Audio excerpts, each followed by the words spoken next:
日本の小さな地の静かな朝だった。風に揺れる目口の地を甘かして、太陽が柔らかく浮いていた。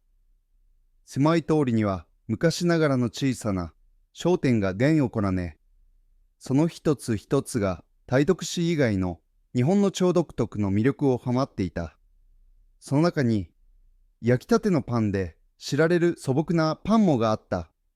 その日、ドラゴンボールの伝説的な海の親である登山名は、家を出てパンを買うことにした。彼は注目を集めるのが好きなタイプではなかった。世界的な名声にもかかわらず、おねわまは目立たないことを好んだ。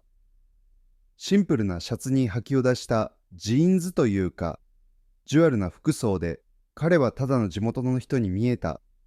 通りすがりの水にとっても、ノレザは普通の男であり、おそらくは少し気の抜けた、いつも深いウェシ書にふけっているような目をしていた。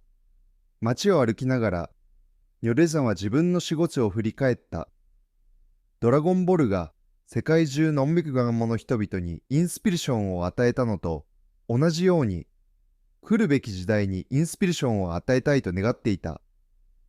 しかしその時、彼はもっと基本的なもの、つまりチャオシオの焼きたてのパンを必要としていた。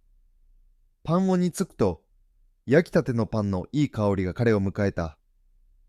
ドアのベルが開く音が小さな店内に向き渡り、彼の到着を告げた。しかし、彼がカウンターに近づくと、音階雰囲気はすぐに消えてしまった。カウンターの奥にいたおばさんは、どうやら疲れて動きすぎているようだった。何がお望みですか？およさんを一瞬ためらわせた。りょうさんは書書きをした。彼はこのように集まれることに慣れていなかったが、簡単に怒るタイプでもなかった。優しい小顔をまど答えた。おはようございます。フランスパンをお願いします。夫人は目を丸くして止めた。ちゃんとした注文の仕方も知らないんでしょう。あそこに小列があるんだから、みんなと同じように待ちなさい。鳥シャマバダポリを見回し、自分以外に強烈に睨んでいる人がいないことに気づいた。それでもトニヤサは優しい怪我をかけやさなかった。すみません、お邪魔するつもりはなかったんです。すみません、お邪魔するつもりはなかったんです。他の客もこの状況に気づき始めた。ある客は、その女性の無理な態度に不快感を覚え、そうい。またある客は口につばいた。ある若い男性は庭間に気づき、ショックを受けた。待って、おやさめさんじゃないですか。ドラゴンボールを作った人。その若者は隣の人に囁いた。しかし、その女性は庭間の正体に気づかず、壁を精滅した態度で接し続けた。まるで、ただでさえ大変な育日に、他の客の接客をすることが大変すごい負担になっているかのように、彼女は客りっているようだった。最後にパンを渡すと、彼女は皮肉っぽくこう言った。これで喜んでもらえるといいわね。鳥屋さんはパンを受け取り、感謝の気持ちを込めて軽くおごり息をした。ありがとうございます。その返事にパン者の誰もが驚いた。おばさんは一瞬、この思いがけない親切にどう反応していいかわからないような表情をした。彼女はそれ以上何も言わず、ただうなずいた。他の客たちは特自につぶやき始めた。折山の忍耐強さを称賛する者もいれば、夫人の無理な態度を批判する者もいた。マダム、これが誰だかわかりますか？ドラゴンボールの生みの親、ニョウサミオですよ。伝説の人です。マダムは信じられないとばかりに目を見開いた。え？あの人が？まさか。彼女は明らかにショックを受けていた。しかし、ホノデマは彼女が不快感を暮らしていることに気づき、ただけこらをんで言った。大事にでも辛い日はある。パンを買いに来ただけだから。そして、町を無限のままパン物をお墓地にした。その後、尿さんが取った後、夫人は自分の行動を反省し始めた。自分が手座にしたキムヌチを思い出し、畝が重くなった。どうしてあんなに大切な人に実地なことができたのだろう。一日、彼女は尿岩にへはばりに行くことにした。近くのカフェで静かにのとにスケッチをしている彼を見つけた。震える飛びで壁に近づき、こう言った。鳥山さん、私、化学機能はごめんなさい。ノルミヤさんが誰だか知らなかったんですが、だからといって無理を正当化するつもりはありません。ノルネマはノートから顔を上げ、見込んだ。心配しないでください。誰にでも困難な日はある。大切なのは経験から学び、他の人への理解を深めて前に進むことです。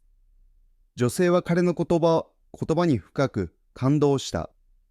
その瞬間、彼女はニアオマンが偉大な芸術家であるだけでなく、その善処さと寛容さゆえに、ウェーファンズれた人間であることに気づいた。この話は瞬く間にデカ州に広まった。時間を募集した客たちは、ソーシャルメディア上で見たものを共有し始めた。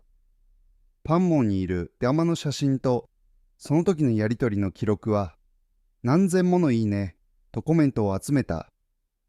人々は彼の対応に感銘を受けた。あのような笑いを受け、それでも親切に応対したことを想像してみてください。とあるユーザーは書いた。これこそ真の偉大さだ。別のコメントには、これは私たちが学ばなければならない教訓だ。パン王の女性もまた、自分の経験を分かち合うことにした。地元欲のインタビューで、彼女はこう語っている。でも、ニョシャメヨさんのおかげで、私は貴重なことを学びました。相手が誰であろうと、常に敬意を持って熱するべきだということです。この物だれは、真の偉大さは、何を達成したかや、評価を受けたかではなく、特に最も困難な時に、他者にどう接するかにあることを教えてくれる。ドラゴンボールで、ボグーシが謙虚さを持って困難を乗り越えることを学んだように、私たちはこの同じ哲学を日常生活に応用することができる。だから、今度不機嫌な人や指令な人に出くわしたら、この話を思い出してほしい。もしかしたら、あなたもネガティブな状況を貴重なことを教える機会に変えられるかもしれない。ヨサメンは、私たちが誰であろうと、何をしようと、優しさと共感が常に守るべきであることを世界に示した。そして、おそらくそれこそが、彼が世界中の何百万人もの人々にインスピレーションを奪い続けている理由なのだろう。もしあなたが鳥山の立場だったらどうするだろうか。優しさは常に勝つということに同意しますか。あなたの意見をコメントに残し、他の人を鼓舞するためにこのストーリーを共有してください。